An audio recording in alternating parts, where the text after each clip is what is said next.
All right. Welcome in, everybody, to the Monday edition of Daily Bread, coming at you live right at 12:10 on the East Coast. The perfect time to be tapping in, and you got plenty of time because we're just going to be talking about Monday Night Football since they gave us a doubleheader. Sure, get in the comments, bitch about the timing where it's an hour 15 off, yada, yada, yada. It is what it is, but we appreciate everyone who tapped in on Saturday to pay for play, and then yesterday for Sunday morning QBs. Our man Dumb Brain picks Sam. He went 5-2 in college football. Then you already know Sosa and the crew went solid yesterday. Life got the best of me and I couldn't make it, but took me to week 3 to make my debut appearance on Sunday morning quarterbacks, but we'll get there. But as usual, it's all powered and sponsored by the Wise Guys Diamond Club. Be sure to be tapping in with them there. We're live on Twitter. Hit the link in the title if you want to be featured. Jer is already doing it to me. I feel like that's going to be the most featured comment. But as you can already see, we got our man Finesse the Books back with us today. It's been a while since the NBA roundtable, so I think this is your first appearance since then, other than on the Sunday morning quarterbacks. But how you doing? How you feeling? I feel good, bro. I appreciate you guys having me. Like you said, it's been a minute, so I enjoy anytime I'm able to chop it up with my guys. So happy to be back. Football's back, exciting as fuck. Two good games tonight, like you said. So excited to chop it up. Yeah, man. Nice. Sosa, how we feeling? Fucking great, man. My team won. Jimmy G's back. You're feeling great about that. My quarterback. I'm happy, man. I'm just so excited about the season. We got the NFC Championship last year, Super Bowl a couple years ago. I mean, what's there to be sad about? I mean, yes, my starting quarterback right leg got broken into a couple of pieces. Didn't like seeing that, but we got a hell of a backup. I mean, how many NFL teams can say they have a competent backup? On a good contract. I like my competent backup on a good contract. I like him better than that Jalen Hurts fullback that they got in Philly. I like him better than him.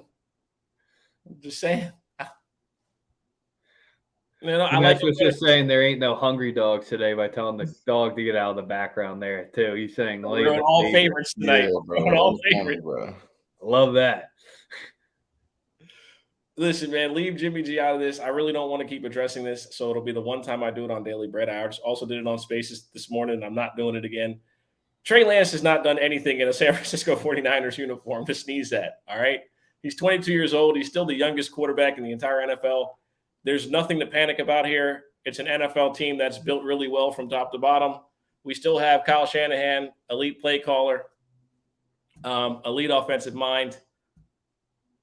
We move forward. The game is the game. Injuries, so my big NFL takeaway from yesterday, get you off the 49ers. No one really cares, man. No one cares about 9-8 team. Oh, what my biggest takeaway from yesterday? No, mine is Mushroom Man. I don't know if he can throw the ball anymore. Getting a little dinks and little shovel passes for the touchdowns. He owns the Bears. He always does that. Has a quiet week 1. I don't know if A-Rod's got it this year. That's my biggest thing. You take care of the Bears at home. You let it get a little too sweaty, sure, maybe it was on the defense, but the offense, I don't know. Still a lot to be seen there. New receivers. I kind of think with the 2 weeks, we kind of just got through the preseason games here. The guys finally got the full rep. Week 3, I think we finally start to turn up, see a little bit more competent offenses. But, yeah, Mushroom Man, I don't know so far about him. I want to say something real quick. We're 1 week closer to everybody apologizing about them calling me stupid when it came to the Miami Dolphins. That's all. I don't really have to say anything. They won the game. I don't care how they win the game. Just win the game. I don't know. I'm a big fan of Tua. Came back from that hip injury. Slightly limited, but it definitely helps when Waddle and Tyreek were just sitting open and he just has to fucking bomb it. Hey, we are passing. I don't think Josh Allen passes him unless he gets 400 and some yards today. So after 2 weeks. Was that on your bingo card? Tua.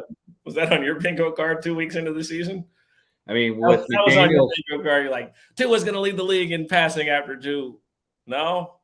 If I did, or Sosa, if you want to buy it from me, I need the McDaniel sunglasses from yesterday.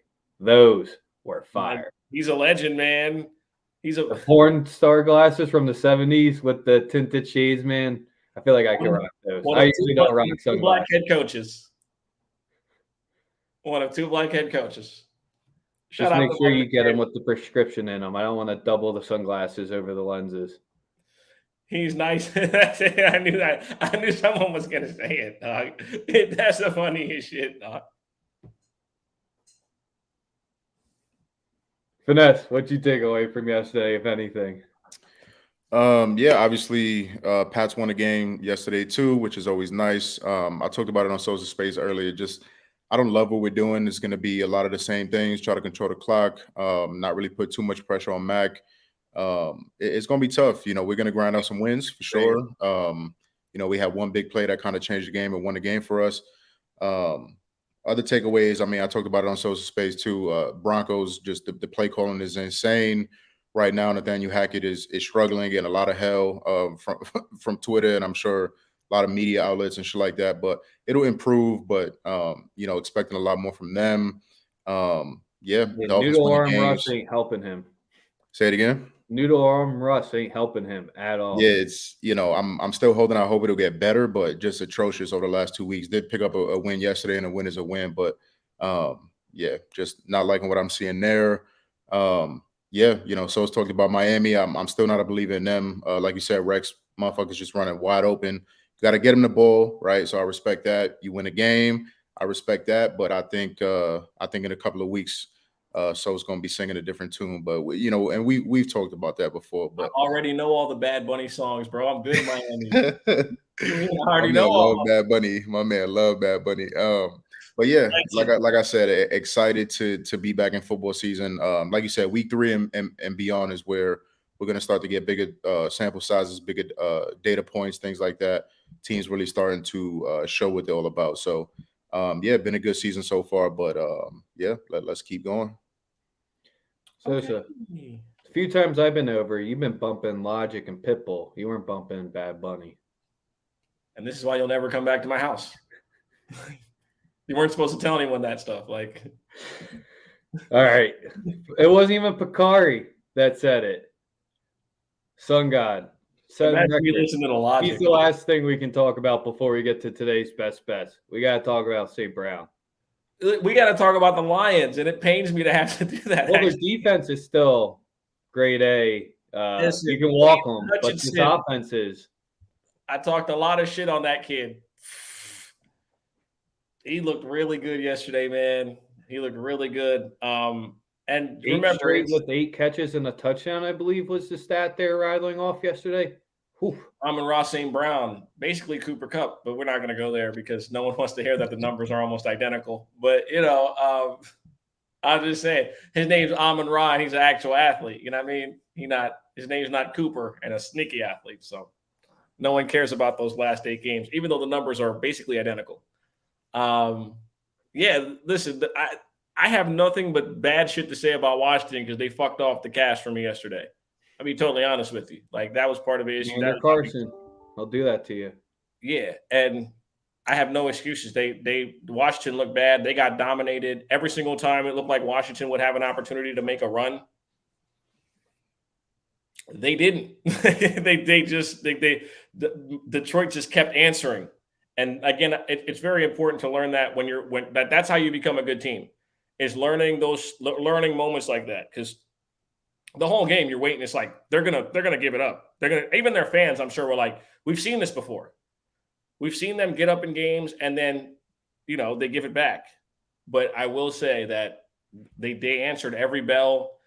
They made plays every single time. They got down the field. You have to give them credit for that. The defense played pretty good, but Jesus Christ, Washington's defense.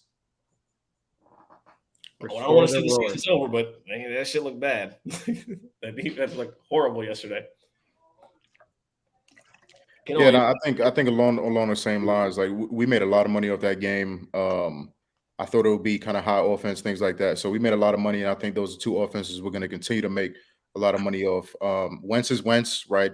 Not loving ever backing him to win a game, but the weapons he has around him, I think is going to make for an exciting offense to watch, an offense you can make money off. And Detroit's as well, I think it's the same way. Again, not really relying on Goff to win games, obviously keep them close, but too much talent around them not to at least be exciting offenses and money maker offenses throughout the year for sure. Carson, number 2 in passing this Yep. season. Who's number 3? That was on my bingo card. Who's number 3? I just saw this too. It's not I Brady. just saw it too. Not Brady. 2 is Flacco. 1. 2 is 1. It's Tua. Then it goes. Who we just said? No, it's Tua, Wentz, and then it's. I just blanked again. No Flacco. Yep. Yep. If Allen gets 300 yards, I think he can a little bit over 300. He'll break into third. But wild times we're living in. We even talk about how bad the Panthers are because, whew. Why can't the Giants just be good, Rex? No, I was more talking about the Panthers week 1, the 2 games in stock together. Oh. And I kind of liked Rule. I think he just has to go back to college at this point. Yeah, he really is stupid. He could probably use another degree. I agree. It's really fucking dumb. I hate that guy, man.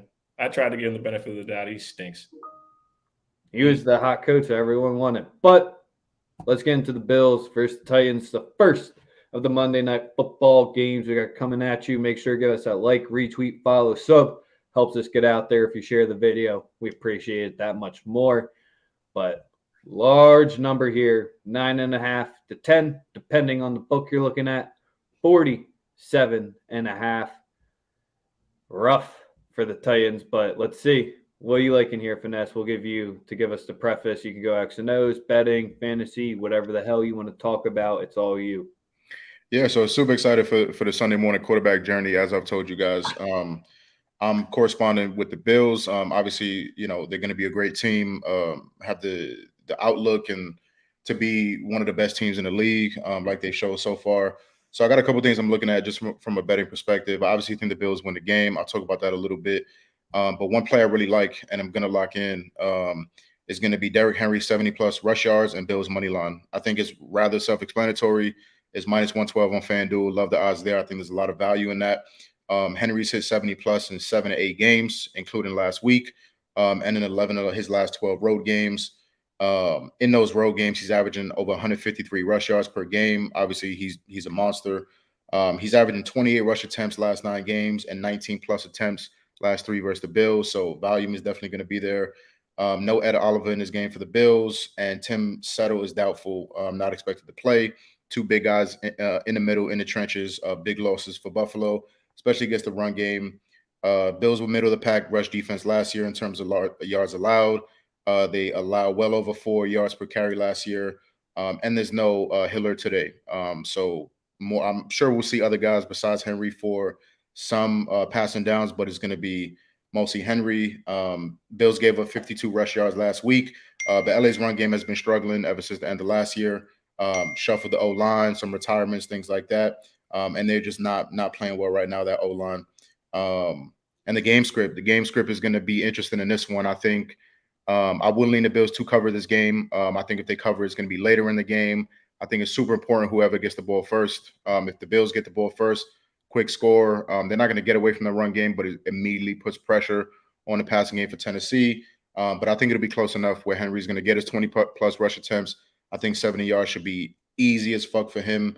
And then Bills money line. I mean, they're better in a lot of facets of the game. There is an interesting trend going around in terms of Vrabel as an underdog, especially at 4+ points.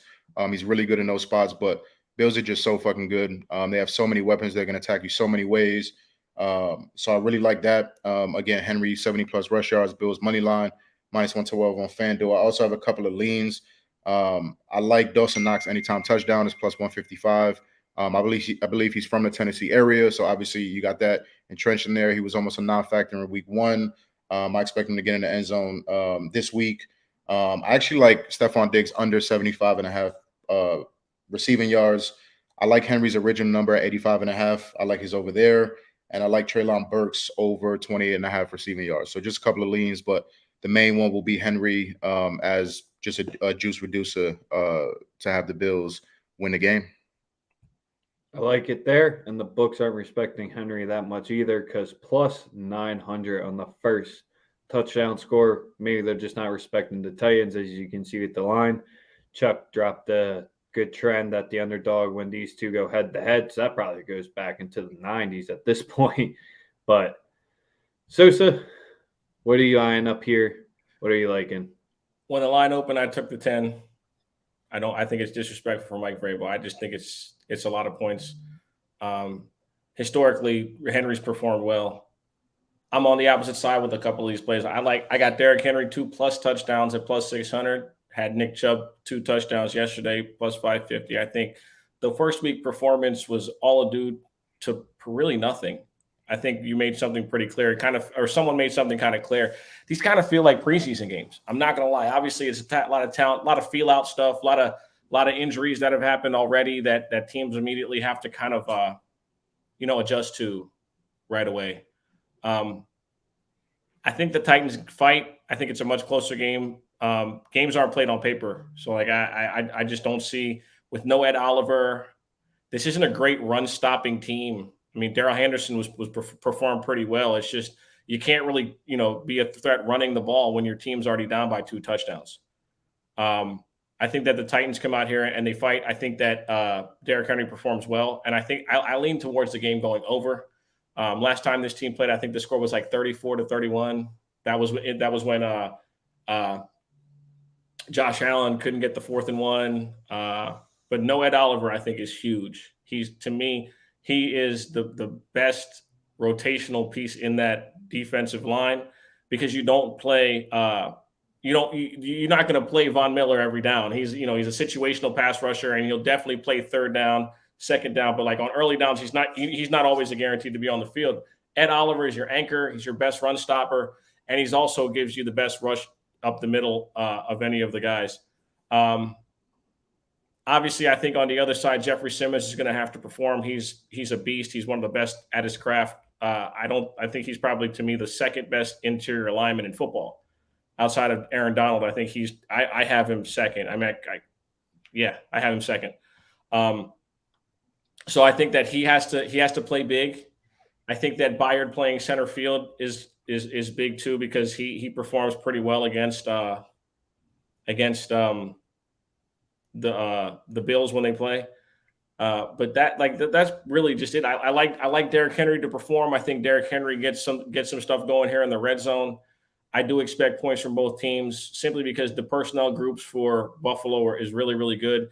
I think missing Gabe Davis might hurt a little bit from having the speed on the outside, but they just have so many interchangeable guys that play in the slot that do so many different things. I mean, you have receivers like Crowder, who's great against zone, McKenzie great against man. Mm-hmm. You got a bunch of guys who you can just interchange. You can run so many different multiple sets and groupings. And listen, it's one game, but Ken Dorsey and what's my man from LSU and Joe Brady, they did a really, really good job in the first game cooking it up. They did a great job of scheming and just using Josh Allen horizontally and vertically with the passing game. So I do think the Bills probably win the game, but I don't like them to cover. I think 10's just absolutely ridiculous. I think either quarterback throw an interception tonight. Both.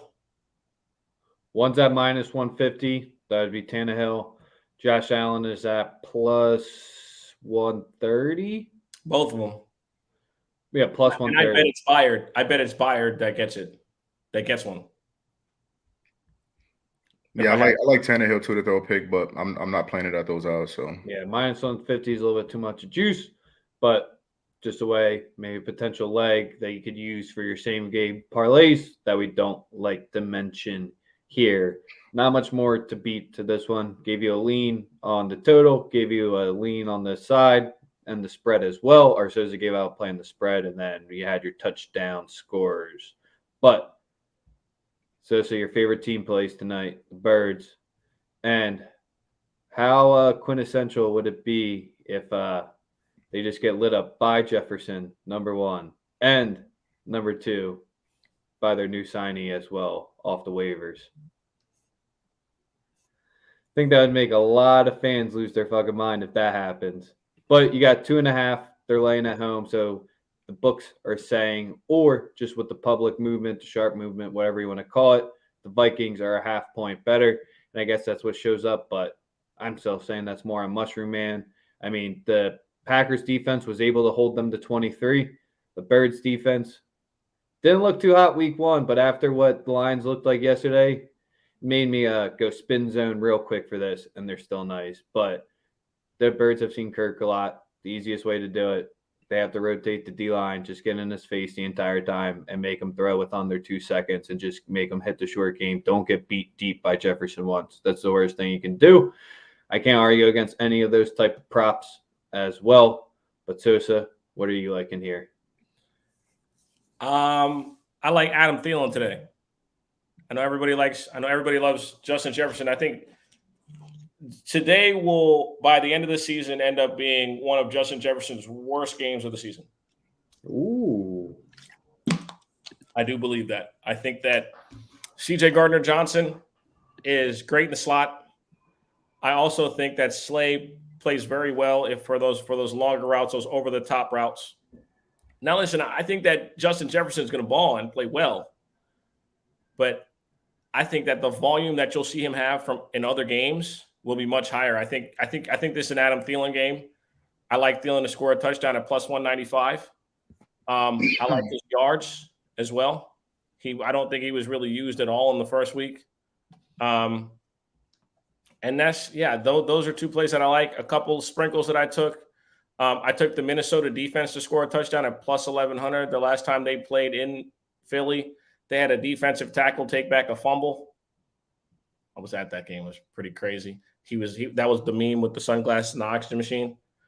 I like also a touchdown for Dallas Goedert at plus 200 and Devontae Smith at plus 240. Just simple bounce back spots for both Thielen and Devontae Smith. I mean, Devontae Smith could have possibly gotten opportunities last week. They just, elected not to use him in the offense. I mean, I don't know if it's because they have a fullback playing quarterback or because, the offense just didn't require it to happen. And listen, man, I'm not coming off the fullback comment. Here's why. Because I've had Eagles fans attack me on the internet. And outside of you, Rex, and obviously my girl, I don't fucking like Eagle fans. I don't like them. They're just a bad group of human beings for the most part. And like I said, you're not going to get me to say anything good about Jalen Hurts. He can win a fucking Super Bowl and he'll still be a fullback. That sounded very Rush Limbaugh-ish, I know, but trust me, my thoughts do not go beyond football when it comes to Jalen Hurts. If he was wearing another uniform, I'd probably cheer for him. Wearing Eagle uniform, I can't. The Thielen target is a nice one there just because we made the additions to the secondary. Bradbury had a pick 6 last week, but it still got lit up last season, got lit up the first week. Sure, you can say the game was more out push. It was later on, but the new Vikings offense does look pretty solid just when you don't run Cook into the ground by week 6. Finesse, you targeting anything here, any fantasy spots you like, anything you want per use? Yeah, I agree with a couple of Sosa's points. I do like Thielen. I took his receptions last week. Same thing at plus money. We didn't hit there, but I'm going right back to it. Same thing like Sosa saying. I think obviously for good reason a shit ton of attention goes to Jefferson.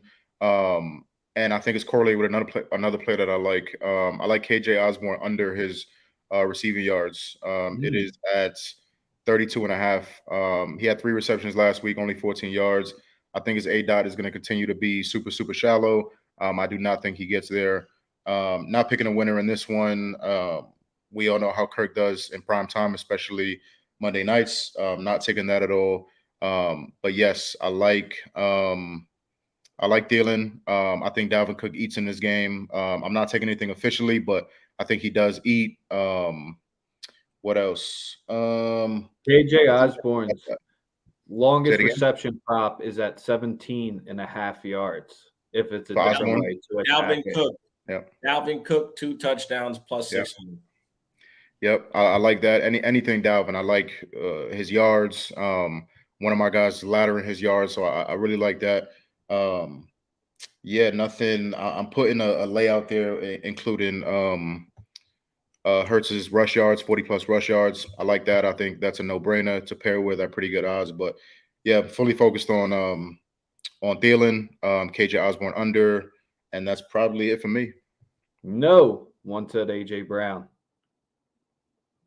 We expect him just to have a 80-yard game. We expect him to go boom again. I mean, 155. Basically, rewatching the game, I was just like, the last time I saw someone pop the first game like that was T.O. And he broke all of T.O.'s records from that game. It's really what it made me think of watching him play the last game. Any thoughts on his numbers? His longest reception's 25 and a half. I mean, he broke that easy last week. 5.5 catches is his target. Then receiving yards is 74 and a half. Yeah, he's going to have 6 for 100 and a touch. Minimum. I like AJ Brown. And when he gets a real quarterback, he'll be Hall of Fame. Yeah, but they're best friends. You're the one who said it. They're best friends, though. Doesn't that matter? No. Listen, I want to see how happy they are, like, after they like Jalen only gets in the ball like 3 times in a game and they lose. Like that. I think he's doing that to Devonta right now instead. What? Devonta is sick right now. One catch in the past 2 games. That's why I'm so heavy on the other guys. You know what I'm saying? Like Devonta and they, you know, at some point, like, you know, I think those other guys have to get involved. And also AJ, I get it. He was beating a very bad secondary. Let's be honest too, like Detroit's secondary got torched yesterday. Yep. Washington's defense just a heap of dog shit.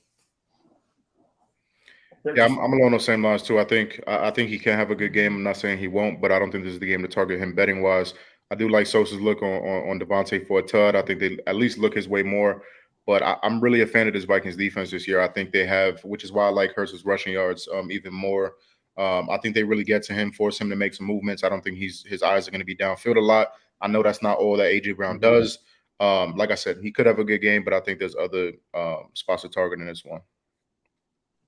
And then same question. I'll wrap it up with interceptions. Kirk is throwing one, so let's just get out. Because it's minus 115 and minus 120. Yeah. Those are the lowest odds that you can get, other than the plus 130. They're both going to throw. We're going to get an interception from all 4 quarterbacks tonight. I really do believe that. Round robin it? Ooh. Yeah, now you're talking. Ooh. Well, little $12.64 bet. Set bet. I'm in. Bring me back to the horse betting days, doing the pick 5, essentially. I'm all trifectas or nothing. Exactas only. Exacta box. Yeah, box it. You know the rules. I don't make them. Other than that, our man, Herm. I mean, I was a big fan of Herm at Arizona State. Couldn't get it done. Offense just never did it there. But I think it's more in the institution than anything else. That school, I just think, is screwed from a football-wise for a decent amount of time. Frost was last week. Herm was this week. Auburn might be next week with Harrison. Oh, boy, did Penn State run them. I guess that was the most shocking result, because I didn't think Auburn was going to go over their team total of 23. I didn't expect Penn State to put up 41, no sweat. Yeah, the SEC is the way. Listen, Auburn's mid, bro. You take Cam Newton away from that university over the last 20 years, and they're not shit. I mean, I hate to break the news to people, but if you take Cam Newton, but at home, Big Ten school, you don't lose by 30 burger. I agree, but it also shows you that, like, in some places the recruiting, like Penn State's recruited at such a high level that, like, they can compete with these mid-tier SEC schools from a recruiting standpoint. I mean, just look at the guys they put in the NFL, and it's not that they're just putting like linemen in or tight ends. Like, they're putting receivers and running backs. You know what I mean? It's a little different now. I'm blanking on the fucking Penn State running back's name. He did something that hasn't been done since Larry Johnson at Penn State with the last game. And you had someone named Miles Sanders. You had someone named Saquon. You had a bunch of other backs coming out of Penn State. But yeah, like you said, and Parsons. It's probably been the biggest thing that came back and made Penn State linebacker you again. Those skill position players that Franklin's gotten to pull Nick up. Singleton. Thank you, Cornwall. He's definitely a Penn State guy. Yeah. He's from Conshohocken. Yeah. No, he He's really in the is. cult. No, He's in like the he really cult. is. Like he told No, me. I know. He said something the other day in the chat, which I knew he was from the area. Yeah, he's but not from he's in the Delco. cult. He's He's not in from the cult. That's Get incredible. Roddy. Carter. Get Auburn's papers ready. Vandy came through from us. Oh Lord. Other than that, I ain't got shit. I just wanted to talk college football one last time. The Miami Texas A&M game literally put me to sleep. Before we get Field out of goals here, left and right. before we get out of here, Finesse, I always appreciate you being a part of the show, being a part of Sunday Morning Quarterbacks. For anybody that doesn't know you, can't find you, tell them what you got going on, and just tell them where to find you. Yeah, I've been on Twitter for a minute now. You can find me at that little, where is it? Right there on Twitter. Just grinding, tackling football right now. Obviously, NBA is coming up at the tail end of baseball. So we're fucking with all three sports, trying to give you guys the best content, best picks that I possibly can. And yeah, just find me on there. Like I said, appreciate you guys having me. Super excited for this Sunday morning quarterback journey with you guys, and always love chopping it up with my guys on here. So appreciate you guys having me. Had a lot of fun and look forward to doing it again. My man, appreciate you. That's what happens when we don't talk baseball. We get 30 minutes of the easy stream chopping up with Finesse as we did with the NBA roundtable. You already know we'll have some good stuff with him. He'll be featured on Sundays. Probably have to come back more during the week as well. With the NBA season, you got the Bills. They're in all the big fucking games. Like they have like 17 primetime games. Like we see them every week. But until tomorrow, we out. Peace.